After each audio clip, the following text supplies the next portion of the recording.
উস্তাদ, আমার প্রশ্নটি হল, আমাদের কি কোরআনকে আল্লাহ এবং সেই সময়কার আরবদের মধ্যকার কথোপকথন হিসেবে পড়া উচিত, নাকি এটা ভাবা উচিত যে আল্লাহ সরাসরি আমাদের সাথে কথা বলছেন?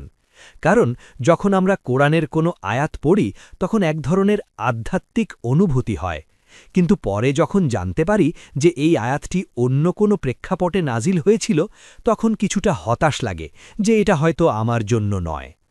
কুরআন আসলে তৎকালীন সময়ের মানুষকে উদ্দেশ্য করেই কথা বলে। এর প্রতিটি সূরার নির্দিষ্ট শ্রোতা রয়েছে।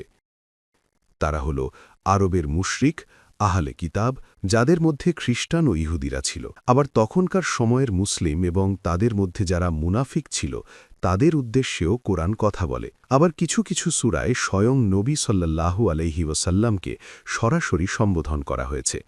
কখনো কখনো নবীর পরিবারকেও সম্বোধন করা হয়েছে, যেহেতু তারা নবীর সাথে সম্পৃক্ত ছিলেন। সম্বোধনের দিক থেকে কোরআন এক ধরনের কথোপকথন স্বরূপ। এতে বিভিন্ন চরিত্র রয়েছে এবং সেই চরিত্র সম্পর্কে জানা অত্যন্ত জরুরি। এটা কোরআন বোঝার প্রধান শর্ত। সেখানে যাদের সাথে কথা বলা হচ্ছে তারা কারা? তারা ছিল মানুষ। তারা মুশরিক হোক বা আহলে কিতাব, দিন শেষে তারা মানুষ। আল্লাহ তার দাওয়াতকে বিভিন্ন নিদর্শন ও যুক্তির মাধ্যমে তাদের সামনে পেশ করেছেন। সেই নিদর্শনগুলো তাদের জন্য যা ছিল, আমাদের জন্য তাই। এই দিক থেকে কোরআন তার বিষয়ের দিক থেকে চিরন্তন কিতাব। কোরআন যদি আরবের একজন মুশরিক বা কোনো আহলে কিতাবকে বলে যে তুমি আল্লাহর বান্দা, তাহলে প্রশ্ন হল, আমি কি আল্লাহর বান্দা নই? এই যুক্তির ভিত্তিতেই আমাদের এবং তাদের মধ্যে একটি মিল তৈরি হয়। আপনি যখন এই দুটি বিষয়কে একসাথে নিয়ে চলবেন, তখনই কোরআনের সঠিক মর্ম অনুধাবন করতে পারবেন এবং তা থেকে হেদায়েত পাবেন। যদি আপনি এর মধ্যে যে কোনো একটি দিক বেছে নেন, তবে ফলাফল হবে কোরআন হয়তো কেবল সেই ইতিহাসেই সীমাবদ্ধ থেকে যাবে, অথবা আপনি কোরআনের সেই কথাগুলো বুঝতে পারবেন না যেগুলোকে আপনি আপনার সাথে সম্পর্কিত মনে করছেন। কারণ যেহেতু আল্লাহ সেই সময়ের মানুষের সাথে কথা বলছিলেন, তাই তার প্রেক্ষাপট সম্পূর্ণ ভিন্ন ছিল। তাই এই দুটি বিষয়কেই সমানভাবে গুরুত্ব দিতে হবে। আমি কেবল বোঝানোর জন্য একটি উদাহরণ দিচ্ছি।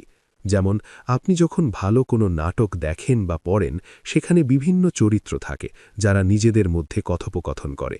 তারা তাদের লক্ষ্য সামনে রেখে কথা বলে। কিন্তু শেক্সপিয়ারের নাটকগুলো যখন আমরা পড়ি বা দেখি, সেগুলো কিভাবে আমাদের অন্তরে গেঁথে যায়, কারণ সেখানে বর্ণিত বিষয়গুলো আমাদের জীবন এবং আমাদের চারপাশের পরিস্থিতির কথাই বলে। ঠিক একইভাবে আরব মুশরিক বা আহলে কিতাবদের সাথে আল্লাহর কথোপকথন, বিভিন্ন নিদর্শন বা যুক্তি, সবকিছুর মধ্যেই আমাদের সাথে একটি সাধারণ যোগসূত্র রয়েছে। এই যোগসূত্রই আমাদের একইভাবে আলোড়িত করে। তাই এই সঠিক নিয়মে কোরআন না পড়লে আপনি কোরআনের মূল হেদায়েত থেকে বঞ্চিত হবেন।